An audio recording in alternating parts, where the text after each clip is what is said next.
Hello guys, welcome to the next video of the podcast, Guts and Glory, World War II. Okay, so now, Chapter 4, Their Finest Hour, Battle of Britain Day, Southeast England, September 15th, 1940. Prime Minister Winston Churchill wasn't expecting to witness the biggest day in modern British military history when he and his wife made an unannounced visit to the secret headquarters of No. 11 Group Royal Air Force in the West London neighbourhood of Uxbridge on the morning of September 15, 1940. Descending a concrete staircase to a secret James Bond villain-style bomb-proof bunker 60 feet underground, Churchill was really just expecting to check in on how things were going with the fighter command group responsible for defending London's airspace from enemy attacks. Chill out, chomp on a cigar or two, and see how things were going. Maybe get a donut or something. It had been 6 weeks since Adolf Hitler began his relentless aerial bombings designed to blast the British Isles into charcoal. The Nazi Führer had really hoped Churchill would just give up after getting his butt whooped in France. But when those pesky Brits simply refused to surrender, Hitler made a personal mission to sail across the English Channel and hang an obscenely big custom-made Nazi flag down the side of whatever remained of the Big Ben clock tower.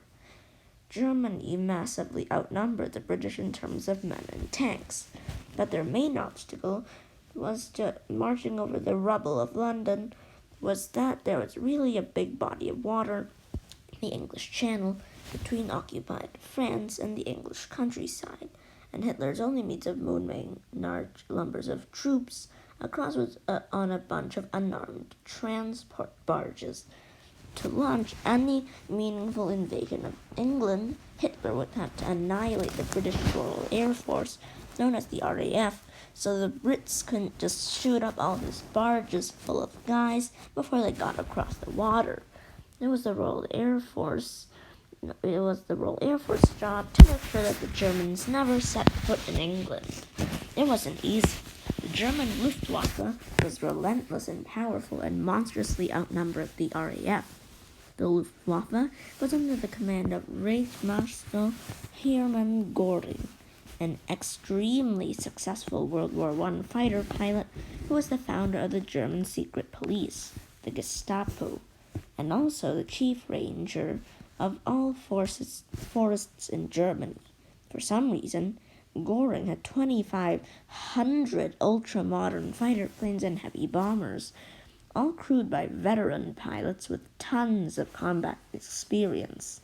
In just 6 weeks, they launched over 70 daylight raids across England, ruthlessly blasting apart RAF air bases, radar stations, and aircraft production factories, never giving the defenders a moment to breathe. Just 1 week before Winston Churchill's unannounced visit to the RAF bunker in West London, on September 7th, the Nazis upped their game and started dropping bombs on London itself, not because it had military value, but just because they wanted to stomp on Britain's spirit. Because the observation galley of the bunker sat a big oval table. On it was a map of England, with a bunch of little pieces indicating current positions of British and German aircraft. The pieces could be moved around like a board game, but instead of risk, this was real-life people getting blown up by machine gun fire. Behind the table, a blackboard listed all available fighter squadrons along with their current status. The bunker was manned by a couple dozen women from the Women's Auxiliary Air Force, WAAF, who received radio calls from other WAAFs and other air stations. They then used that info to contact RAF fighter squadron bases and to coordinate hundreds of vehicles flying through the skies at 300 miles per hour with nothing less than the fate of Western democracy in their hands.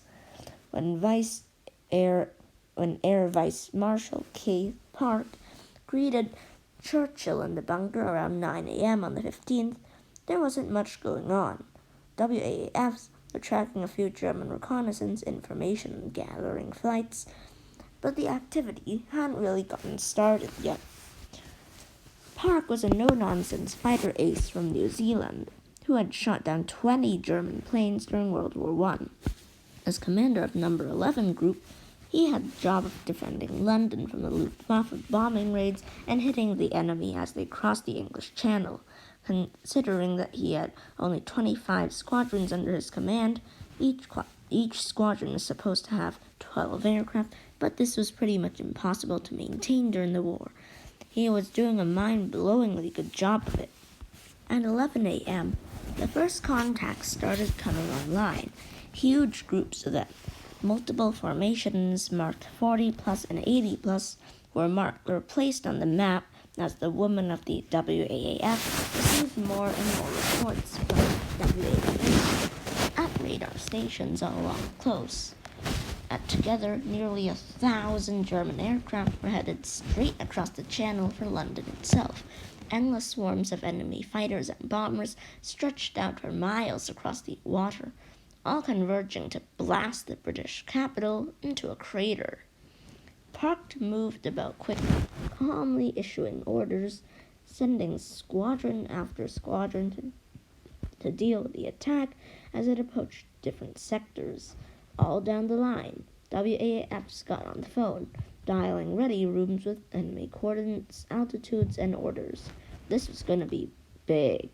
Sirens shrieked out across tarmacs at fighter command bases across England.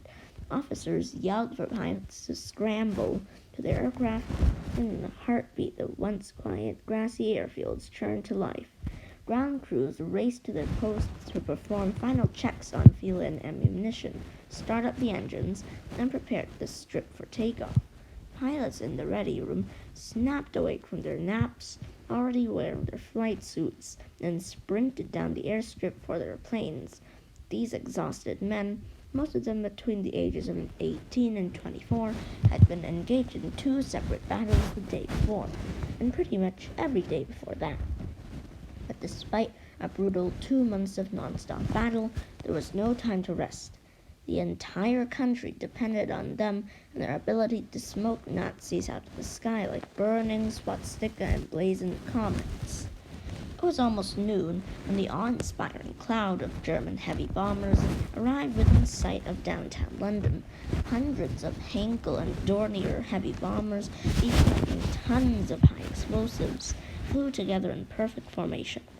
They were supported by a fierce fighter screen of top-of-the-line Messerschmitt Bf-109s or Me-109s, each rocking deadly machine guns and cannons. The formation had already been hit in a running battle by wave after wave of British Spitfire and Hurricane fighter planes, but Me-109 pilots such as Adolf Galland had managed to keep the British from doing too much damage to the bomber formation. Galland, a dude famous for having a custom ashtray built into his Messerschmitt so he could smoke cigars while flying, even though Hitler had specifically banned smoking in the Luftwaffe, notched his 33rd air to kill in the process when he dropped a British Hurricane out of the sky. By the end of a year, his kill total would be in the 90s. With his eyes fixed on the enemy formation, British Wing Commander Douglas Bader ordered his men to slam at full throttle and scream in for the attack, leading a fierce 56 plane formation dispatched from No. 12 Group, based further north in England. Bader's air wing was made up of dedicated veteran pilots from Britain, and also included the Canadians of 242 Squadron, the Polish of 302 Squadron, and the Czechs of 301 Squadron. Diving down out of the sun, the Spitfires and Hurricanes barked fire from 8 packs of 303 caliber machine guns, chewing at the German formation and diving into the already insane fray. The moment Bader's men hit, other planes from No. 11 Group dove in to face the Germans as well. The air battle over London quickly spiraled out into hundreds of individual dogfights, planes fighting one another at close range. As formations broke apart, Fighter planes crashed one another all over the sky, and the entire airspace above London was filled with streams of tracer bullets like something out of an old-school arcade game. Machine gunners in the German Dornier and Hagel bombers fired in every direction as their pilots tried desperately to stay on target for their attack runs. Nimble, lightweight RAF Spitfires barrel rolled and climbed with amazing agility, trying to outmaneuver and drop behind their cunning German adversaries. British Hawker Hurricanes racked German bombers with bullets and then dove down before the Messerschmitts could line them up in their sights. Hundreds of men were strapped into ultra-powerful metal aircraft 5 miles above the earth, swirling through the skies in freezing cold cockpits at 300 miles per hour, trying to close to within 200 yards of their rivals so they could get a clear shot. With no power steering, no pressurized cockpits, and no onboard radar to help them up, pilots had to rely solely on their strength, reflexes, and vision to keep them alive and destroy their enemies. You know those white lines you sometimes see trailing behind high-flying airplanes?